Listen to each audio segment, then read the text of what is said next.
by the 600. A little over a length, 0 to 60 Kilat, and then came POUNAMU. 3/4 Camacho. Spondula down on the inside is next, being followed further back in the field, Confusing, and then Profound Effect, and last of all is Sunset Superman. Around the corner they'd straightened up. Fabulistic led Rancho Man, but here comes Young John.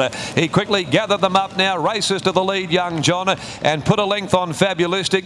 Then came at the head of the others, POUNAMU, who's starting to run on when the race looked to be pretty much all over, although he's coming at the rate of knots, POUNAMU. Young John's in front. POUNAMU, though, storming down the outside. POUNAMU.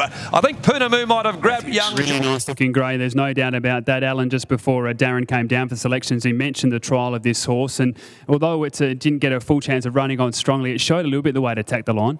Yeah, he did. You know, we've been quite happy with him. The owners have sent him from Sydney, as they do a few horses that have a bit of form but lose their way.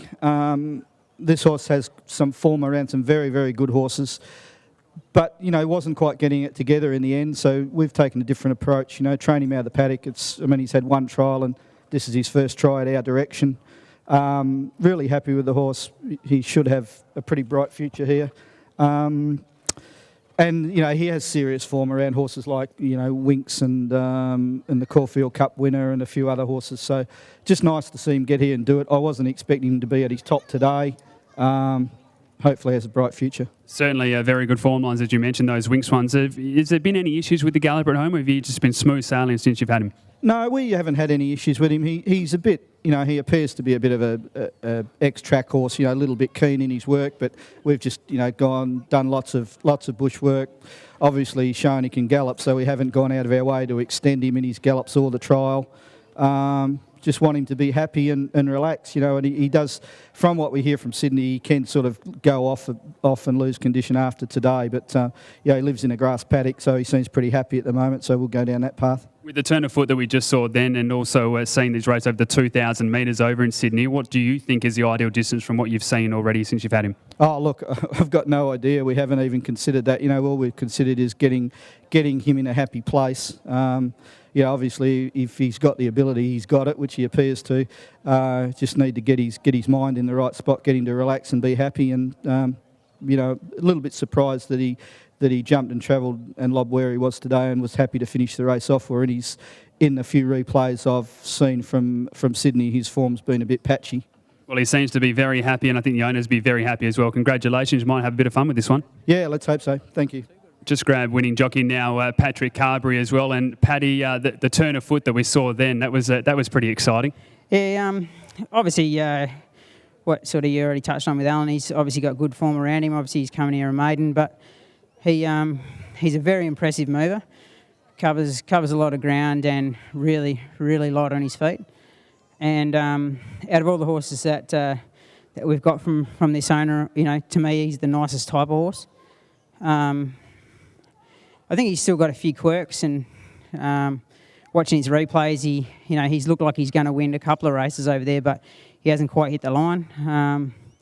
I believe he's a horse that you probably don't want to get into him with a whip much. I think he's probably a bit thin-skinned, and I sort of try to keep him balanced and rate him as confident as possible. And you've seen what sort of turn of foot he's got. But yeah, hopefully we can just keep him happy, and I think whatever he does this prep will improve on. We think that he can strengthen up a bit, which probably has been a bit of his problem. And if he can keep heading in the right direction, the world's his oyster. It's just a matter of keeping him on the genuine side. In the trial, you were forced to zigzag left and right throughout the run. Were you, from that trial effort, did you think you'd see that turn of foot that you felt today? Well, we know he's got a turn of foot on the track, but we've never really pressed him at all. As I say, we're just trying to get him in a happy medium and get him used to the place. But he's sort of very adaptable getting on this leg. As a lot of them aren't, but he's very adaptable. And we didn't want to knock him around in the trial because it was very hot that day. But he was only just hitting his straps the last couple of hundred without putting too much pressure on him. But with his form, obviously coming to a race like this, even though he's only a maiden, you're sort of coming to easier grade. Certainly not getting beat 8 lengths to Winks is coming to a midweek at Ascot's pretty good form, but you still got to have the right horse. And be in the right frame of mind. But we were really happy with the way he's progressed since he's been here. He's only been here a short time, so credit to Alan and the stable, and hopefully he can continue on. Let's certainly hope so. A very good performance for the debut win in the West. Congratulations on the ride. Cheers, mate. Thanks.